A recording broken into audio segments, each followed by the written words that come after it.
मुझे आपकी पढ़ाई के बारे में जानना है, फील्ड। मेरे फील्ड के बारे में जानना है। बिल्कुल, थोड़ा स्टार्टिंग से। थोड़ा स्टार्टिंग से क्या जानना चाहती हैं? मतलब 10th तक पढ़ते हैं, फिर हाँ। उसके बाद +1 +2 क्या किया? अच्छा, देखिए मैं पढ़ाई में बहुत अच्छा रहा हूँ, परमात्मा की कृपा रही है, टॉपर ही रहा हूँ जहाँ भी पढ़ाई की है। तो मैंने प्री इंजीनियरिंग किया, उसके बाद मैंने फिर एग्रीकल्चर किया, बीएससी एग्रीकल्चर किया कहाँ से? हिसार से, आप कहाँ से हो? हरियाणा एग्रीकल्चर यूनिवर्सिटी से। नहीं, आप बेसिकली कहाँ से हो? मैंने मैट्रिक कुरुक्षेत्र से किया था। हाँ, मतलब यहाँ पे मेरा बचपन भी था, तभी यहाँ से शुरुआत करने की इच्छा थी। फिर उसके बाद आपने फिर उसके बाद एमएससी किया, एमएससी पालमपुर से किया, मास्टर ऑफ एग्रीकल्चर इकोनॉमिक्स, उसमें रिसर्च वर्क भी था, थीसिस भी थी, एकेडमिक जर्नल्स में आर्टिकल भी लिखे हैं। फिर उसके बाद मैंने काम भी किया, यहाँ पे नौकरी की कॉर्पोरेट सेक्टर में। उसके बाद मेरे को इच्छा थी कि मैं एमबीए करूं, तो एशिया के नंबर 1 स्कूल से ऑस्ट्रेलिया में एक स्कूल है, Australian graduate school of management, वहाँ से मैं एमबीए करने गया। यहाँ से सब कुछ छोड़ दिया, नौकरी वोकरी रिज़ाइन करके, क्योंकि वहाँ मेरा एडमिशन हो गया था। फिर उसके बाद वहाँ भी काम किया, फिर और डिग्री की मैंने, लॉ किया, फाइनेंस में भी किया,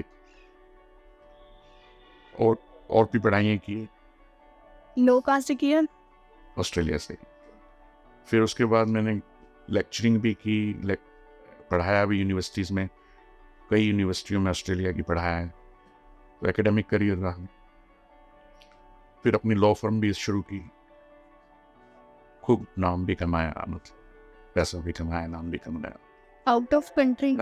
out of country? Out of. वही बस फिर कभी ध्यान पुराने जन्मों के कर्म है कि भाई इस तरफ नहीं, वहाँ दिल लग रहा था, तो क्वेश्चन मेरा यही दो, से दो start हजार होता है। 2010 में होना शुरू हुआ था।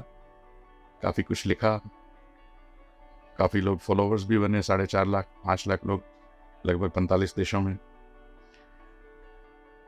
मैरिड हो? हैं? मैरिड हो? मैरिड हूँ, बच्चा है, बेटा है। उसके बाद फिर मतलब आपको क्या खींच लाया इस तरफ?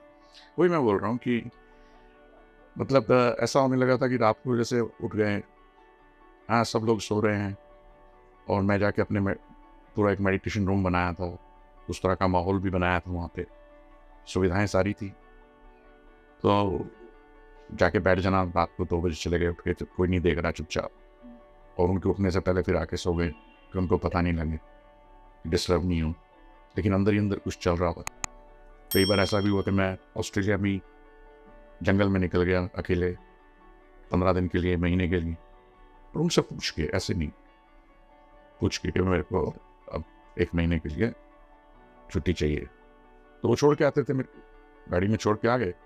फिर मैंने फ़ोन किया तो लेने आ गए। मेरे को सारा दिन वही काम करना, जो ऐसी लगन लगी जैसे कि अंदर आग जली हुई हो। कुछ ऐसा जो बेचैन कर रहा था, है ना?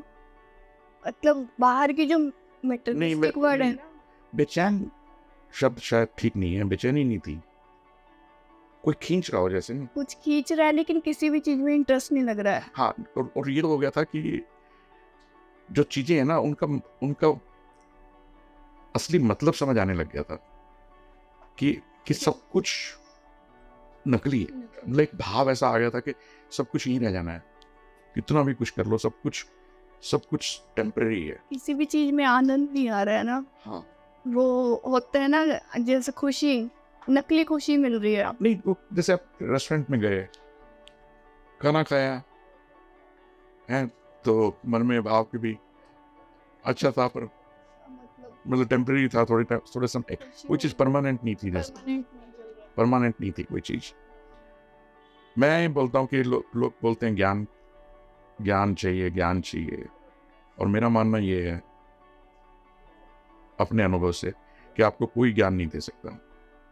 आपको तरीके बताए जा सकते हैं, आप कोई के गीता पढ़ लो, कोई के गुरु ग्रंथ साहब पढ़ लो, कोई के कुरान पढ़ लो, कोई के उपनिषद पढ़ लो, ऋचाएं पढ़ लो, वेद पढ़ लो, जब तक वो जीवन में धारण नहीं होंगे उनका कोई मतलब नहीं है। आपने स्टार्टिंग कैसे की है इसको? मेडिटेशन से। और वही चीज़ मैं सिखा रहा हूँ कि सबसे पहले तो अगर हमें परमात्मा को पाना है तो एक समय ऐसा आएगा कि भी फिर और कुछ नज़र ही नहीं आएगा। मैं कई बार बात करता हूँ, मैं यहाँ गुरुद्वारा में भी गया था, ये जो छठी पातशाही है ना यहाँ पे, वहाँ गया एक बार मैं अपनी टीम के साथ कि मेरा मन है गुरुद्वारे जाने। तो मैं खड़ा हुआ था पीछे दीवार के साथ और ध्यान लगा रहा था, तो मेरे मन में ऐसा भाव आया उस समय कि एक कहानी याद आई जो बचपन में पढ़ी थी कि अब नानक जो थे वो जीवन में थे, बच्चे भी थे, परिवार में थे, जाते थे, निकल जाते थे कितने कितने महीनों के लिए, जब खेती का सीजन होता था वापस आ जाते थे, काम भी करते थे, लेकिन तार वहां जुड़ी हुई थी। और ऐसी तार के मतलब जिसका कोई हिसाब ही नहीं, कि उनको चारों तरफ वही नजर आते थे, परमात्मा ही नजर आ रहा है। तो जैसे एक कहानी तो ये थी कि उनकी कि मस्जिद की तरफ पैर करके सोए हुए थे, तो कुछ लोगों ने कहा कि भी इधर से पैर हटाओ, तो उन्होंने पैर हटाए तो मस्जिद दूसरी तरफ घूम गई। उन्होंने कहा भाई तुम ही हटा दो, मेरे हिसाब से तो जहाँ हटाओगे वहां भी वही है। हाँ, तो कहते वो मस्जिद ही घूम गई। हालांकि कहानी है, मस्जिद तो नहीं घूमी होगी, लेकिन उन लोगों को ऐसा लगा होगा। ऐसे ही कहते हैं कि भी एक बार वो किसी को दे रहे थे, किसी सेठ के यहाँ नौकरी करते थे, तो नौकरी में उनको जो है जैसे कोई अनाज किसी ने लेना है तो भाई हाँ भाई कितना अनाज देना है, भाई 10 कटोरे देना है, किसी को 15 कटोरे देना है, किसी को जिसने जितने पैसे दिए उसके हिसाब से उसको अनाज देना है। तो अनाज तोलते थे, तोलने का कोई सिस्टम नहीं था, कटोरे से डालते थे भी 10 कटोरे तेरे, 15 कटोरे तेरे, तो किसी को 20 कटोरे देने होंगे। तो उन्होंने गिनती शुरू करी, 1 2 3 4 5 6 7 8 9 10 11 12 13, फिर अगला डाला 13 13, वो 13 13 करते, और जैसे 13 बोला ध्यान 13 पे सब कुछ 13। तो वो तो उस समय ऐसा हुआ कि काम कर रहे थे, काफी नाम भी था कॉर्पोरेट लेवल में भी, पर वो ध्यान नहीं था। तो धीरे धीरे काफी कुछ लिखना भी शुरू किया आध्यात्मिक, तो क्लैरिटी बढ़ी। मैं ये कहता हूँ कि ज्ञान क्या चीज है। कोई आपको चारों वेद आते हैं तो इसका मतलब ज्ञान है नहीं। आपने पढ़ लिया, आपको समझ हो सकती है, आपने रट्टा भी मारा हो सकता है, लेकिन जब तक वो चीज जीवन में नहीं आएगी, और ज्ञान कहाँ से मिलेगा, कोई नहीं दे सकता है। कि आप कहो कि मेरे को कोई किताब पढ़ के आ जाएगा या मेरे को कोई गुरु दे देगा, गलत बात। ज्ञान की प्राप्ति सिर्फ आपको डायरेक्ट वहीं से होगी, ऊपर से।